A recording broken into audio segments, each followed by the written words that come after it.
Salut les investisseurs, j'espère que vous allez bien et bienvenue dans cette nouvelle vidéo de Portefeuille Dividende. Alors aujourd'hui nous allons analyser une énième entreprise américaine que tout le monde connaît forcément. Il s'agit donc de Nike. D'ailleurs, en commentaire, n'hésitez pas à mettre si vous êtes intéressé par différentes entreprises pour qu'on puisse les analyser ensemble. Mais avant, n'hésitez pas à vous abonner, à liker, à partager. Let's go, c'est parti!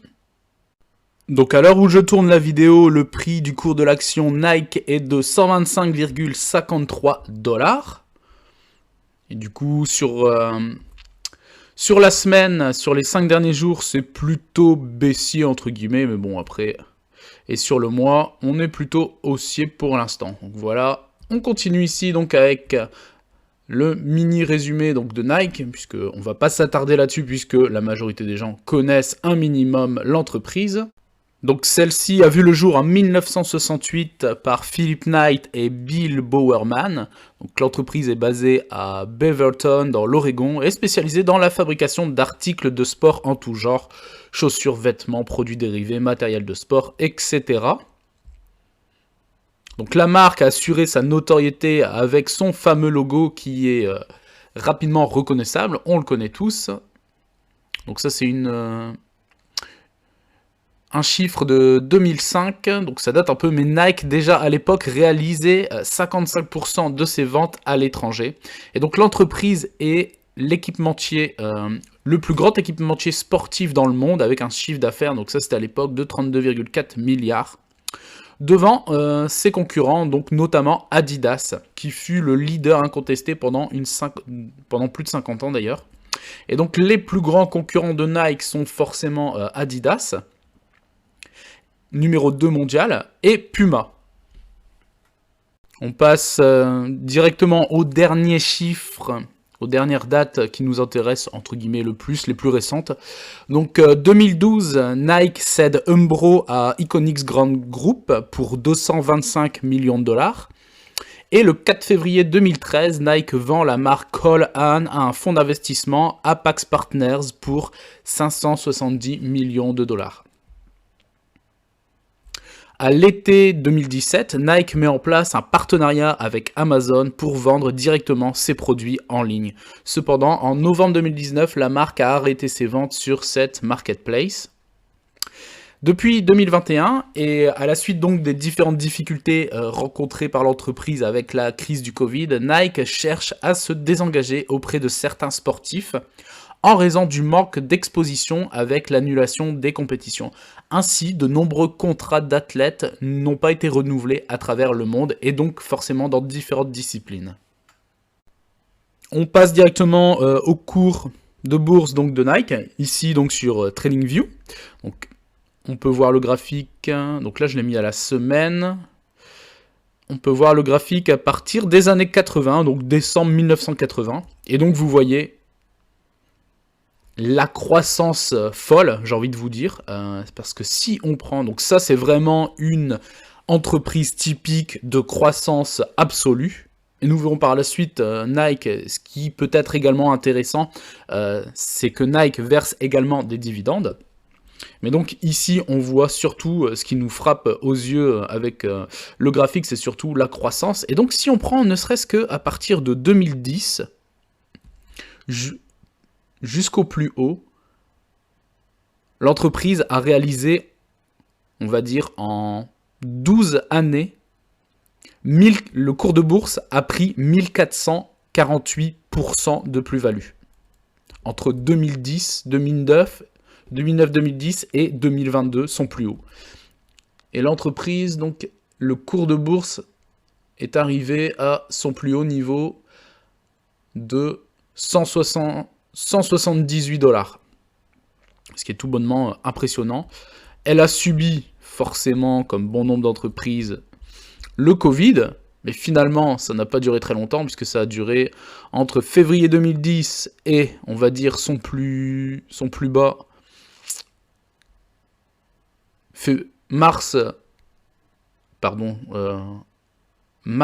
février de 2020, pardon. Et en fait, en mars 2020, allez, on va dire en un mois et demi, 2 mois, le cours avait déjà repris 50%. Donc, avec la période du Covid, on était à 100 $ l'action et c'est passé directement à 59,97. Donc, sur un mois et demi de temps, l'entreprise a perdu 41% de sa valeur pour reprendre quasiment la moitié le mois précédent. Regardez, on passe donc de 60 $ ici à, sur un mois de temps, à plus 39%. Donc finalement, quand on regarde sur le long terme, et encore, le Covid, c'est encore tout récent, on voit que finalement, ce n'est qu'un micro-impact dans le cours de bourse. Donc c'est une très jolie action de croissance. Alors après, je ne suis pas trader, mais le cours de son plus haut jusqu'à son dernier plus bas qui atteint les 82,59 $, l'entreprise avait perdu 53% de sa valeur pour remonter à l'heure actuelle à 125 $. Donc il y a eu une très belle baisse qui aurait pu être intéressante. L'action est encore un peu surévaluée, mais sur le long terme, je pense sincèrement que Nike peut aller chercher des nouveaux plus hauts. Mais dans tous les cas, ça reste une entreprise qui est plutôt bien gérée, nous le verrons par la suite, avec des fondamentaux solides, une marque qui est reconnue au niveau international. C'est une entreprise de très bonne qualité et de très bonne croissance. Donc passons maintenant sur dividende.com. Donc si vous voulez rechercher l'entreprise sur internet, le ticker de l'entreprise est NKE. Donc comme on l'a vu précédemment, le cours de bourse 125,50 $. Nike verse un dividende annuel qui est de 1,36 $ par action. Cela représente, entre le versement du dividende et le cours de bourse actuel, cela représente un rendement faible, même très faible, j'ai envie de vous dire, de 1,08 %. Donc alors ici, le average price recovery est équivalent à 4 jours. Ça veut dire qu'il faut 4 jours à l'entreprise pour retrouver son cours de bourse avant détachement du dividende.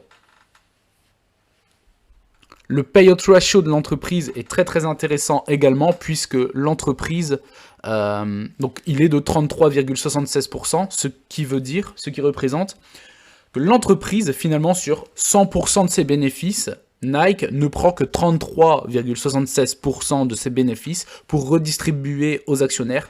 Donc c'est un payout ratio et donc également un dividende qui est très conservateur.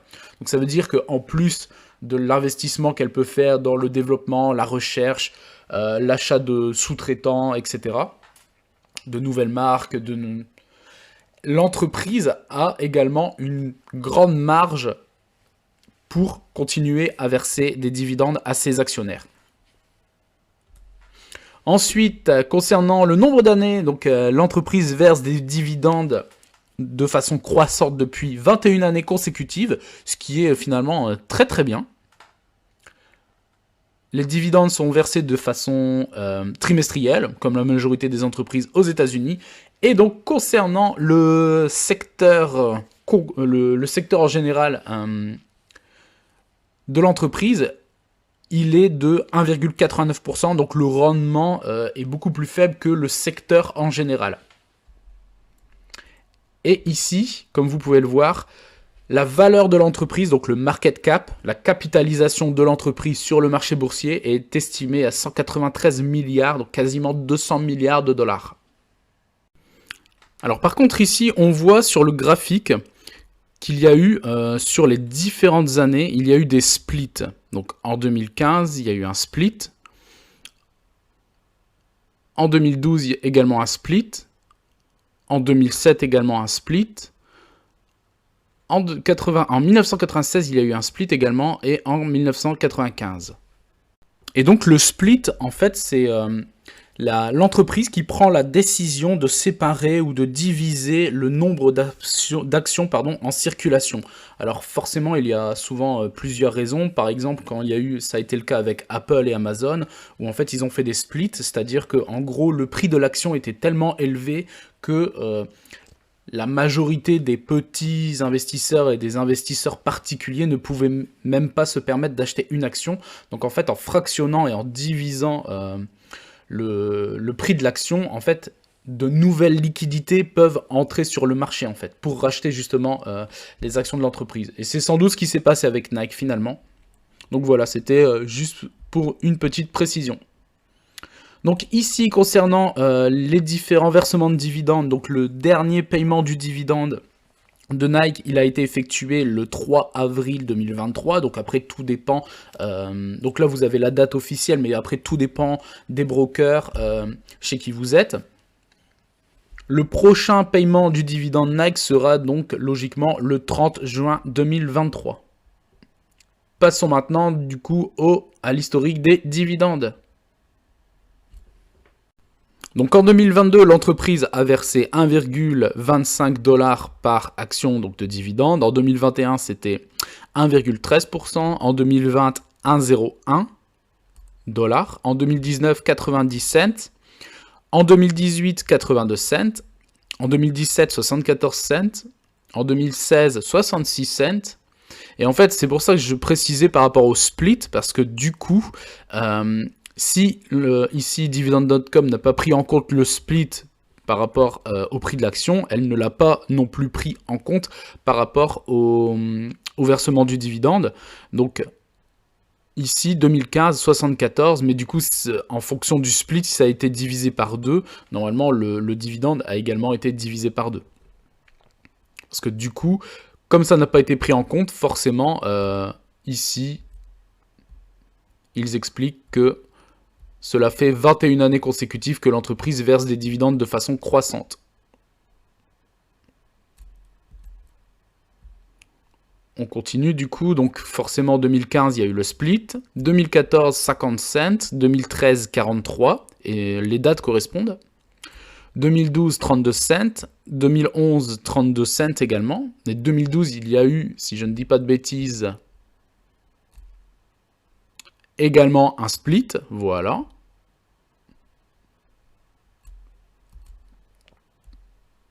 2010, 28 cents, 2009, 25, 2008, 23 cents, 2007, 19 cents, voilà. Et donc, chose intéressante sur les, on va dire, 10 dernières années, on va dire, admettons, en prenant du dernier split, donc de 2015, 2015-2016, on voit entre 2016 et 2017 12% d'augmentation de croissance du dividende, 2017-2018 10% de croissance, 2018 à 2019 10% de croissance du dividende, entre 2019 et 2020 11% de croissance, entre 2020 et 2021 quasiment 12% de croissance. Et même en descendant, donc après le premier split, ici, vous voyez, 2013 à 2014, quasiment 15% de croissance. Entre 2012 et 2013, quasiment 35% de croissance. Et vous voyez, en fait, on remarque que la croissance du dividende est assez impressionnante chez Nike depuis les 10-12 dernières années. Et donc ça... c'est également très positif, en plus du cours de bourse qui était en pleine croissance. Et si l'on se réfère également au payout ratio de l'entreprise qui n'est que de 33-34%, mais en fait c'est tout bonnement très très positif dans le sens où l'entreprise a encore énormément de marge par rapport au versement du dividende concernant ses actionnaires. Donc ici, je suis passé directement sur Morning, et donc vous voyez la même constatation, Morning a calculé. Donc sur les 5 dernières années concernant la croissance du dividende de Nike, elle estime en moyenne du coup 11%. Donc un rendement à 2 chiffres de croissance du dividende, c'est très très positif également. Alors d'habitude, pour continuer les différentes données sur les entreprises, je vais sur Yahoo Finance. Après, il y a énormément d'autres sites. Et là, je l'utilise. Alors, je l'utilise souvent également pour appuyer Yahoo Finance. Je ne sais pas si vous connaissez, c'est MacroTrend. C'est un très très bon site de data régulièrement actualisé. Et donc ici, c'est parti. Donc concernant les revenus nets de Nike, donc le revenu net annuel de Nike en 2020 était de 2 milliards 539, soit une baisse de 36% par rapport à 2019. Le revenu net annuel de Nike en 2021 était de 5,72 milliards. Donc forcément, avec le Covid, donc augmentation de plus 125% par rapport à 2020. En 2022, le revenu net de Nike était de 6 milliards, donc une augmentation de 5,57% par rapport à 2021. Et donc, les revenus de Nike sur les 12 derniers mois et se terminant donc le 28 février, donc vous voyez, c'est pour ça que c'est intéressant MacroTrend parce que c'est souvent mis à jour, donc étaient de quasiment 5,5 milliards de dollars, soit une baisse de 10% par rapport à 2021. Et donc le bénéfice net de Nike pour le trimestre, donc le dernier trimestre se terminant également le 28 février 2023, il était donc de 1 milliard 240, soit une baisse également donc de 11,17% par rapport à l'année dernière.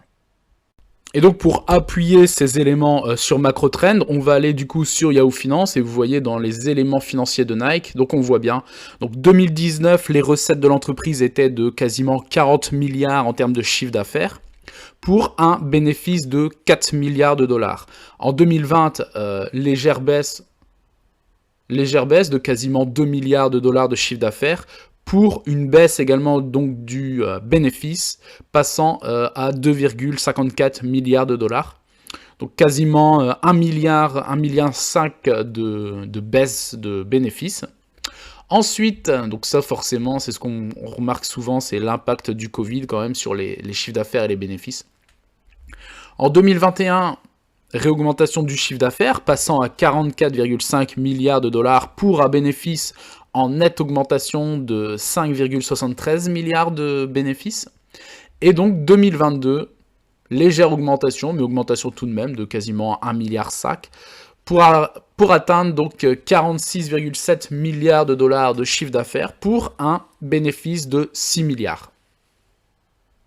Donc ici de retour donc sur MacroTrend pour voir un peu le BPA, donc c'est le bénéfice par action. Donc le BPA, bénéfice par action annuel de Nike en 2020 était de 1,6 $, soit une baisse de 35, quasiment 36% par rapport à 2019, forcément suite au Covid. Le bénéfice par action de Nike en 2021 était de 3,56 $, soit une augmentation de 122,5%. Le BPA de Nike en 2022 était de 3,75 $, soit une augmentation donc de 5,34% par rapport à 2021. Et donc sur les 12 derniers mois, le BPA, donc le bénéfice par action de Nike, se terminant donc pour MacroTrend le 28 février 2023, donc vous voyez c'est quand même assez récent comme news, comme info, donc il était de 3,46 $ par action, soit une baisse de 8,71% par rapport à l'année précédente. Ici, on va regarder donc ensemble le bénéfice brut. Donc alors pour Nike, en 2020, il était de 16,24 milliards de dollars, donc soit une baisse de 7% par rapport à 2019. Le bénéfice brut annuel de Nike donc pour 2021 était de quasiment 20 milliards de dollars, soit une augmentation de 22, quasiment 23% par rapport à 2020. Donc le bénéfice brut de Nike en 2022 était donc de 21,5 milliards de dollars, soit une augmentation de 7,6% par rapport à 2021.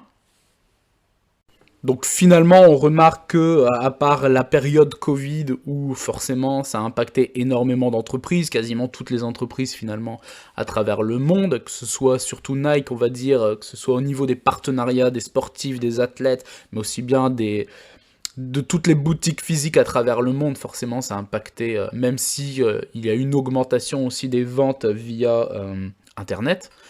Mais on peut dire que depuis le Covid, l'entreprise s'est relancée et donc légère augmentation chaque année, que ce soit du chiffre d'affaires, du bénéfice. Donc voilà. Donc concernant la marge bénéficiaire nette de Nike évaluée au 28 février 2023, elle est estimée à 10,82%. On passe ici donc sur le total des actifs de Nike. Donc en gros, l'actif total peut être défini comme la somme de tous les actifs que possède Nike donc dans son bilan d'entreprise. Donc l'actif total de Nike pour le trimestre se terminant au 28 février 2023 était évalué à quasiment 38,3 milliards de dollars, soit une baisse de 0,73% par rapport à l'année précédente. Le total des actifs de Nike pour 2022, donc pour l'année entière, a été évalué à 40,32 milliards de dollars, soit une augmentation de 6,84% par rapport à 2021. Donc, le total des actifs de Nike pour 2021 était estimé à 37,7 milliards de dollars, soit une augmentation donc de 20,41% par rapport à 2020.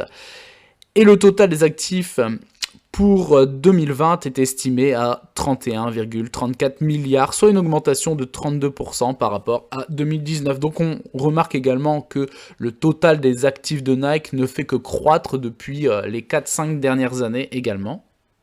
On termine avec les différentes actualités que j'ai pu trouver donc, sur Nike. Donc en termes d'économie, il n'y a pas énormément de choses à dire, mais comme en fait la majorité des grosses multinationales à travers le monde, elle suit le même chemin et donc des consommations. Un sous-traitant de Nike et d'Adidas au Vietnam va licencier 6000 personnes. Donc comme l'entreprise a été impactée, elle est obligée également de réduire ses coûts, essayer de se stabiliser au niveau économique également.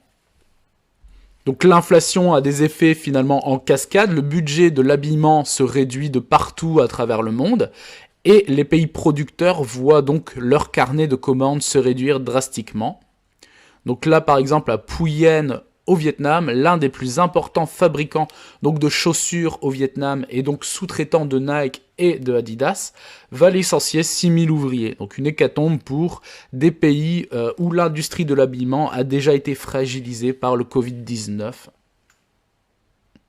Donc c'est pas l'entreprise en elle-même, c'est l'un des sous-traitants de l'entreprise, mais forcément ça impacte directement l'entreprise. Et donc ici, concernant sur Morningstar, concernant les différentes prévisions par rapport à l'entreprise, donc mise en évidence par une augmentation de ses ventes, donc de quasiment 17%, qui a finalement éclipsé donc, les prévisions qui étaient des attentes aux alentours des 10%. Nike a dépassé les attentes au deuxième trimestre de l'exercice donc 2023, malgré les inquiétudes concernant le ralentissement des dépenses de consommation en raison de l'inflation et des remises généralisées donc, de l'industrie.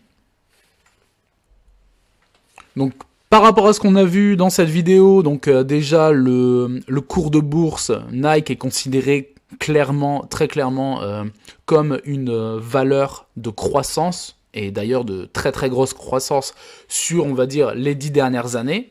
Alors forcément, au bout d'un moment, c'est censé respirer, s'essouffler, et également avec la situation actuelle, un ralentissement forcément et une baisse du cours de bourse. Mais on voit que sur la prochaine décennie sans doute, la croissance sera sans doute là, en tout cas l'entreprise en a conscience. Depuis de nombreuses années également, elle verse un dividende. Alors un dividende qui n'est pas très important, comme on l'a vu, puisque le rendement actuel par rapport à son prix est finalement assez faible, 1,008%, ce qui est même très faible. Mais elle a un payout ratio qui est très très conservateur, aux alentours des 33-34%. Ça veut dire que l'entreprise Nike a énormément de marge devant elle. donc couvrant les futures années d'augmentation des dividendes, d'autant plus que l'on l'a vu également, elle verse également des dividendes avec une croissance assez conséquente, une moyenne sur les 5 dernières années de 10 à 11%, qui est très très positif également. Je pense également que ce genre de multinationale est extrêmement bien géré, et que tout a déjà été pricé à l'avance sur le marché, et que l'entreprise en elle-même sait où elle va dans les années futures. Et c'est pour ça, je pense que c'est une entreprise potentiellement à avoir dans son portefeuille, que ce soit en termes de croissance, dividendes un peu moins, mais c'est une entreprise sur laquelle, quand vous investissez en ayant un prix d'achat plutôt correct, on va dire soit un juste prix ou essayer d'être sous-évalué, ce qui n'est pas encore le cas actuellement, je pense que c'est une entreprise sur laquelle vous pouvez dormir sur vos deux oreilles. Donc voilà, j'espère que cette vidéo vous aura plu, n'hésitez pas à vous abonner, à liker, à partager, et je vous dis à très bientôt pour une prochaine vidéo, ciao!